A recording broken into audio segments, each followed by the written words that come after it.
Imagine uma terra devastada pela fome. O sol queima sobre campos ressecados. Os celeiros estão vazios. Os animais definham e o povo, antes orgulhoso e forte, agora se curva em desespero, trocando tudo o que tem por um pedaço de pão. É nesse cenário de desespero que uma caravana chega ao Egito. Uma família marcada por perdas, um pai idoso e cansado e um reencontro que muda destinos. Do outro lado está José, o filho rejeitado, agora governador do Egito. Ele se levanta diante do trono de Faraó, mas seu coração permanece voltado para Deus e para o povo da promessa. Um patriarca cansado entra no palácio diante do maior rei da terra e traz consigo a bênção do Deus eterno. Um povo estrangeiro encontra refúgio, e Deus, no controle de tudo, cumpre cada detalhe do que prometeu em meio ao caos. Gênesis, capítulo 47. Então José foi falar com o faraó e disse: Meu pai e meus irmãos chegaram da terra de Canaã com seus rebanhos, gado e tudo o que possuem. Eles estão agora na terra de Gósen. E levou consigo 5 dos seus irmãos para apresentá-los ao faraó. O faraó perguntou aos irmãos de José: Qual é o trabalho de vocês? Eles responderam: Teus servos são pastores de rebanhos, como foram nossos pais. Viemos morar aqui por um tempo, pois não há pasto para os rebanhos dos teus servos, já que a fome é severa na terra de Canaã. Por isso, pedimos que deixes teus servos viverem na terra de Gósen.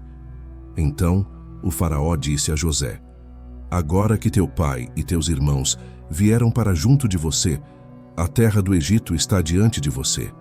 Escolha o melhor lugar da terra para que teu pai e teus irmãos morem. Que eles fiquem na terra de Gósen. E se você souber que entre eles há homens competentes, coloque-os como responsáveis sobre o gado que me pertence.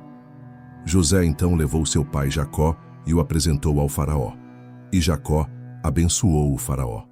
O faraó perguntou a Jacó: Quantos anos você tem? Jacó respondeu: Tenho 130 anos. Foram poucos e difíceis os anos da minha vida, e não chegaram ao número dos anos de vida dos meus pais. E Jacó abençoou o faraó novamente e se retirou da sua presença. José deu ao pai e aos irmãos lugar para morar e lhes deu propriedade na melhor parte da terra do Egito, na região de Ramessés, conforme a ordem do faraó. E José sustentou seu pai, seus irmãos e toda a casa de seu pai com o pão necessário, conforme o número de seus filhos. Naquela época não havia mais pão em toda a terra, pois a fome era muito severa. Tanto o Egito como Canaã desfaleciam por causa da fome. José recolheu todo o dinheiro que havia na terra do Egito e na terra de Canaã, em troca do trigo que era comprado, e levou esse dinheiro para a casa do faraó. Quando acabou o dinheiro da terra do Egito e de Canaã, todos os egípcios vieram a José e disseram: Dá-nos pão. Por que devemos morrer diante de ti se já não temos mais dinheiro?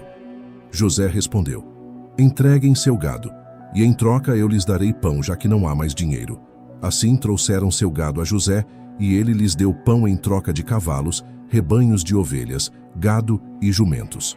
E durante aquele ano, ele os sustentou com pão em troca de todo o gado deles. Quando aquele ano terminou, eles voltaram a José no ano seguinte e disseram: Não escondemos do meu senhor que o dinheiro acabou, e o gado já pertence ao meu senhor. Nada nos resta diante do meu senhor, a não ser nossos corpos e nossas terras. Por que devemos morrer diante dos teus olhos, nós e nossas terras? Compra-nos a nós e as nossas terras em troca de pão, e nós e nossas terras seremos servos do faraó. Dá-nos semente para que possamos viver e não morrer, e para que a terra não fique desolada. Assim, José comprou toda a terra do Egito para o faraó. Cada egípcio vendeu seu campo, pois a fome os pressionava duramente, e a terra se tornou propriedade do faraó. Quanto ao povo, José o transferiu para as cidades de uma extremidade do Egito até a outra. Somente a terra dos sacerdotes José não comprou, pois eles recebiam uma porção fixa do faraó e viviam dela. Por isso não venderam sua terra. Então José disse ao povo: Hoje eu comprei vocês e suas terras para o faraó. Aqui estão as sementes para que cultivem a terra. Quando chegar o tempo da colheita, Vocês darão 1/5 ao faraó, e 4 partes ficarão com vocês para semear os campos e para alimentar vocês, suas famílias e seus filhos. Eles responderam: a vida nos deste. Sejamos agradáveis aos olhos do meu senhor e seremos servos do faraó. E José estabeleceu isso como lei até hoje, que 1/5 da produção da terra do Egito pertencesse ao faraó, exceto a terra dos sacerdotes, que não se tornou propriedade do faraó. Assim Israel se estabeleceu na terra do Egito, na região de Gósen. Eles adquiriram propriedades ali, foram fecundos e se multiplicaram muito. Jacó viveu 17 anos no Egito. Os dias da vida de Jacó foram 147 anos.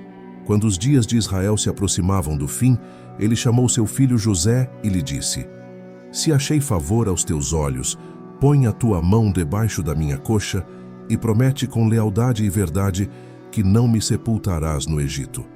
Quando eu descansar com os meus pais, leve-me do Egito e sepulte-me no túmulo deles. José respondeu: farei conforme o Senhor me pediu. Jacó disse: jura para mim. E ele jurou. Então Israel se curvou sobre a cabeceira da cama. Gênesis 47 é um capítulo que revela, de maneira concreta e surpreendente, o cuidado soberano de Deus na preservação do seu povo. A história se desenrola durante um tempo de crise severa, a fome que assolava tanto o Egito quanto Canaã. É nesse cenário de necessidade e deslocamento que Deus age de modo gracioso e intencional, guiando Jacó e seus filhos ao Egito, onde seriam alimentados, guardados e multiplicados. Ao apresentar seus irmãos ao faraó, José demonstra sabedoria e discernimento. Ele sabe que os egípcios desprezam os pastores e isso serviria ao propósito de manter os hebreus separados cultural e religiosamente.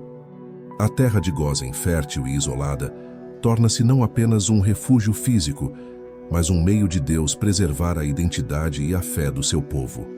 Assim, o Senhor não está apenas salvando vidas da fome, mas também protegendo corações de serem assimilados por uma cultura pagã.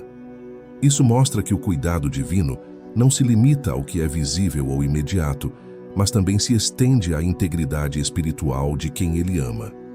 Quando Jacó é conduzido à presença do faraó, ocorre uma cena profunda. O velho patriarca abençoa o governante do Egito.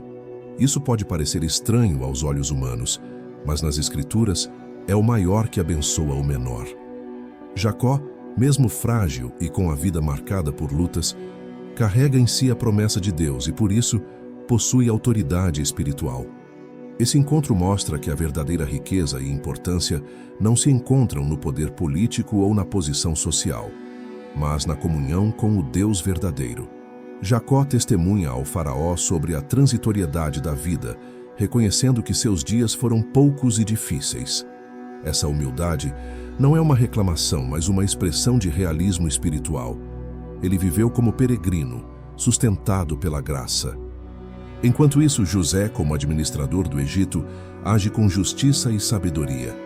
Ele conduz o povo à sobrevivência durante a fome, oferecendo pão em troca de dinheiro, animais e, por fim, terras. Quando nada mais resta aos egípcios, eles se entregam por completo, dizendo: dá-nos pão para que não morramos. Essa entrega, longe de ser um abuso, é uma imagem clara da necessidade humana diante da morte. Ninguém pode se sustentar por si mesmo. O povo reconhece que precisa de alguém com poder para salvá-los, e José, com a autoridade concedida pelo rei, supre essa necessidade. É impossível não ver aqui uma figura do Senhor Jesus Cristo, o Redentor enviado por Deus, que não apenas oferece pão, mas é o pão da vida. Diante da nossa falência espiritual, quando tudo nos falta, Ele nos convida a vir até Ele e viver. Esse relacionamento entre José e o povo egípcio também revela a beleza da rendição voluntária. O povo reconhece que viver como servos é melhor do que morrer em autonomia. Essa é a lógica do Evangelho. Entregar-se a Cristo em humildade não é perder liberdade, mas encontrar vida verdadeira. José estabelece uma lei justa, preservando dignidade e dando condições para que o povo continue cultivando a terra. Ele não destrói, mas restaura. E o povo agradecido reconhece: Tu nos salvaste a vida. Essa é exatamente a confissão do pecador salvo pela graça. Nada eu tinha e ele me salvou. Ao final do capítulo, Jacó, já em idade avançada, sente que seus dias estão terminando. Ele chama José e faz um pedido comovente, que quando morresse, não fosse sepultado no Egito, mas na terra de seus pais. Esse desejo não é motivado por tradição, mas por fé. Ele está reafirmando sua confiança na promessa de Deus. Mesmo tendo vivido anos confortáveis no Egito, Jacó não considerava aquela terra como sua herança. Ele sabia que Deus prometera algo maior, algo eterno, e queria que sua morte fosse um testemunho dessa esperança. O Novo Testamento confirma isso em Hebreus capítulo 11, ao dizer que os patriarcas morreram na fé, olhando para uma pátria celestial. Essa perspectiva molda a maneira como vivemos e morremos. O crente vive sabendo que esta terra não é o fim e que sua cidadania está nos céus. O que tudo isso nos ensina é que a vida cristã é, desde o início, uma vida de peregrinação. Estamos aqui de passagem, e nossas aflições, por maiores que sejam, não escapam do controle de Deus. Ele nos conduz, nos planta onde for necessário, nos separa para nos proteger e nos alimenta com fidelidade.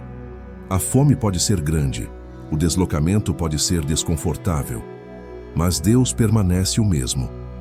Seu propósito é eterno e bom, mesmo quando os meios parecem difíceis. Somos também desafiados a entregar nossas vidas por completo ao Redentor.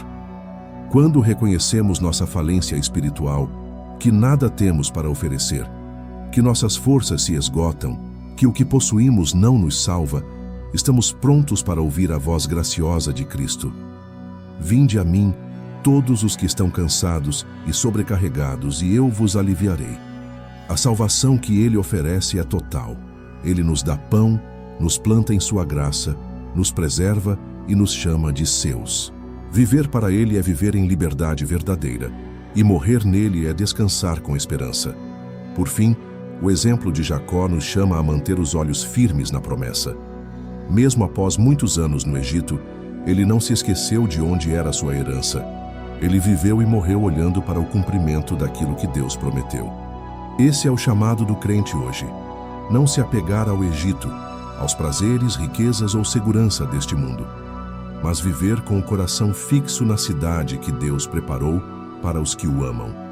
Em tudo isso, vemos a fidelidade de Deus, a suficiência de sua providência e a centralidade de Cristo, o verdadeiro Redentor, que veio ao mundo para nos libertar da fome da alma, do cativeiro do pecado e da morte eterna. Que essa verdade transforme sua vida. Que você veja cada detalhe da sua história como parte do cuidado soberano do Senhor. Que você aprenda a se render diariamente a Cristo com confiança, sabendo que, mesmo em tempos difíceis, Ele está presente, provendo, conduzindo e guardando. E que, como Jacó, você viva e termine seus dias em paz, sabendo que pertence ao Deus eterno, que cumpre cada promessa com perfeição. Que você veja cada detalhe da sua história, os altos e os vales, as perdas e os livramentos, como parte do cuidado soberano do Senhor, que dirige todas as coisas com propósito, bondade e fidelidade. Se você gostou desse vídeo, não se esqueça de deixar seu like, pois isso nos ajuda a proclamar e levar o Evangelho a mais pessoas.